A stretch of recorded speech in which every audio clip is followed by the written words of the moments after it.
भारत के पुराने जमाने में जहाँ पवित्र नदियाँ बहती थी और वेदों की आवाज हर तरफ सुनाई देती थी, वहाँ एक बहादुर राजकुमार रहता था जिसका नाम अर्जुनन था। वो पांडवों के खानदान का नहीं था, बल्कि एक ऐसे वंश का था जो लंबे समय से अपने राज्य की हिफाजत करता आ रहा था, पूरी ईमानदारी और धर्म के साथ। अर्जुनन अपने पुरखों की तरह एक बहुत ही काबिल इंसान था।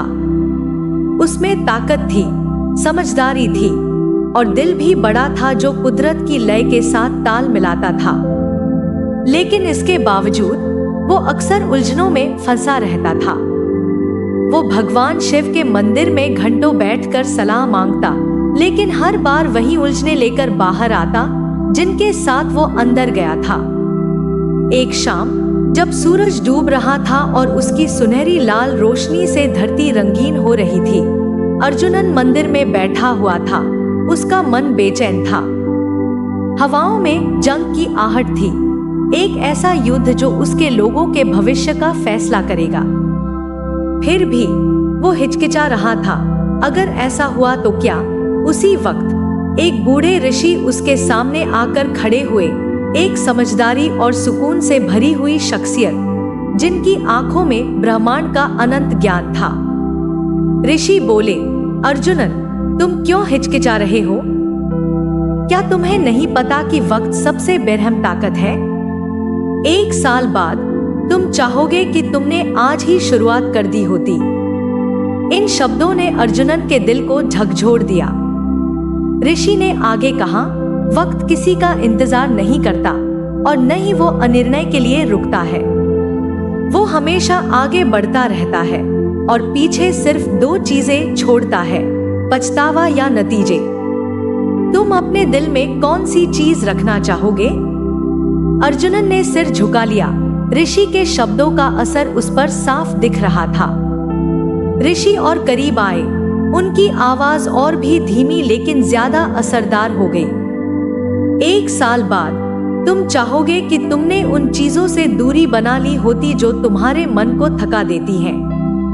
तुम चाहोगे कि तुमने उन लोगों को ना कहा होता जो तुम्हें तुम्हारे रास्ते से भटकाते हैं और अपने सच्चे मन को हाँ कहा होता। राजकुमार के अंदर एक आग महसूस हुई, एक ऐसी आग जो बहुत दिनों से बुझी हुई थी। उसे एहसास हुआ कि जिन लड़ाइयों से वो डरता था वो सिर्फ मैदान पर नहीं थी, बल्कि उसके अंदर भी थी। ऋषि के शब्द उसके मन में गूंज रहे थे। तुम नतीजों के बारे में कभी पक्का नहीं हो सकते, लेकिन अगर तुमने आज शुरुआत नहीं की तो पछतावा जरूर होगा। उसी पल अर्जुनन ने अपना फैसला कर लिया।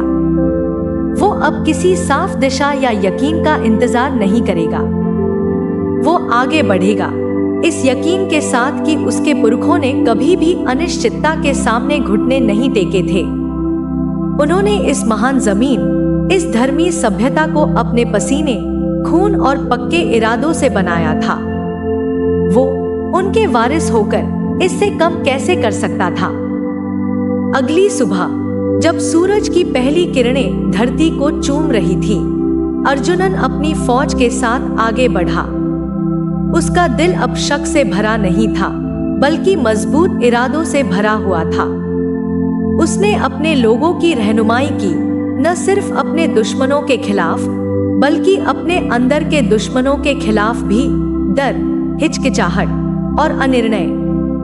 कहानी कहने वाले कहते हैं, अर्जुनन और उसके लोग ऐसी वीरता से लड़े जो कभी नहीं देखी गई थी। एक ऐसा हौसला जिसने उसे एक किंवदंती बना दिया। जंग जीती गई, न सिर्फ मैदान में बल्कि उसके लोगों के दिलों और दिमागों में भी। उन्होंने अर्जुनन को इज्जत के साथ देखा, क्योंकि उसने न सिर्फ उनकी जमीन की रक्षा की, बल्कि उन्हें सच्चे इरादे का मतलब भी समझाया। सालों बाद जब अर्जुनन अपने जीवन की सांझ में बैठा होता, वो अक्सर उस मंदिर वाले पल को याद करता। उसके पास कोई पछतावा नहीं था, क्योंकि उसने कर्म का रास्ता चुना था, प्राचीन ऋषियों के ज्ञान और अपने पुरखों की विरासत से प्रेरित होकर। तो प्यारे श्रोता, जब तुम अपने रास्ते पर चलो अर्जुनन की कहानी को याद रखना। वक्त को यूं ही मत जाने देना, पीछे सिर्फ पछतावा छोड़कर। इस महान जमीन की आत्मा, तुम्हारे पुरखे और तुम्हारा सच्चा दिल ये मांगते हैं कि तुम अपना सबसे अच्छा करो। आज ही शुरुआत करो, क्योंकि 1 साल बाद तुम चाहोगे कि तुमने कर लिया होता। जय हिंद। हमारे साथ इस यात्रा पर जुड़ने के लिए धन्यवाद। अगर ये कहानियां आपको प्रेरणा देती हैं, तो सनातन कहानी लाइब्रेरी को लाइक, शेयर और सब्सक्राइब करना न भूलें। जल्द मिलते हैं एक और कहानी के साथ। तब तक आज की कहानी से हौसला लेते रहें। धन्यवाद।